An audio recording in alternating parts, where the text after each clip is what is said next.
La parole est à Monsieur Gabriel Amar pour la France Insoumise. Merci Madame la Présidente, collègues. Bon, vaut mieux tard que jamais, me direz-vous, mais ça fait quand même bon nombre d'années, près de 10 ans, que les communes, et notamment les communes rurales en matière d'eau et d'assainissement, entendent faire respecter leurs connaissances dans chaque bassin de vie sur la réalité de la source, sur la réalité des réseaux, du captage, de la distribution, et ne souhaitent pas nécessairement, obligatoirement, éloigner la maîtrise d'ouvrage de cet enjeu dans un contexte de dérèglement climatique et de sécheresse à une intercommunalité toujours plus lointaine qui parfois technicise plutôt que de répondre à des pollutions émergentes dans le bassin de vie pour aller chercher de l'eau bien loin, parfois bien trop loin et avec des conséquences financières pour les usagers de l'eau et de l'assainissement au travers de leurs factures. Donc, cette proposition de loi arrive à temps pour que l'échéance de 2026 ne soit pas une échéance fatidique, tellement l'Association des maires ruraux de France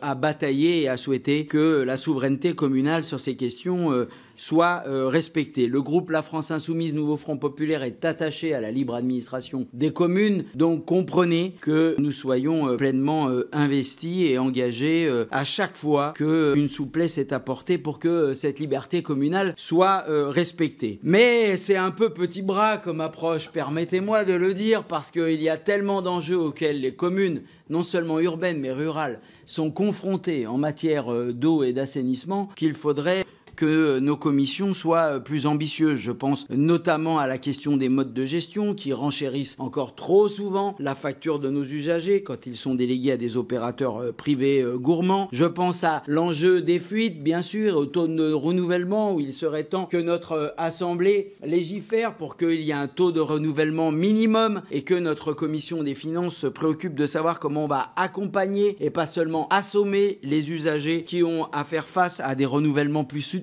vu le gaspillage dans le transport de l'eau du fait des réseaux fuyards. Je pense aussi aux conséquences de la directive eau au niveau européen sur laquelle, avec la délégation des collectivités locales cette semaine, avec mon collègue Jean-Michel Brard du groupe Horizon, nous allons démarrer une mission d'information tellement l'enjeu de la pollution au PFAS, polluant éternel, mais aussi l'enjeu des difficultés dans la précarité à l'accès à l'eau, eh bien les opérateurs, certes, mais les autorités organisatrices des services d'eau et d'assainissement vont être confrontés à des enjeux financiers considérables si nous ne nous préoccupons pas pour des conséquences pour les collectivités en les accompagnant dans de tels enjeux. Voilà ce que je voulais ajouter en vous disant que, là encore, les réponses sont bien souvent plus sobres financièrement, bien plus proche de la réalité et des besoins à l'échelle communale. Donc profitons de ce texte pour tous ensemble, je l'espère, réhabiliter une certaine souveraineté communale sur quelque chose qui est indispensable à la vie, indispensable aux vivants en général et qui est un commun qui peut aisément être partagé à l'échelle de la commune. Je vous remercie.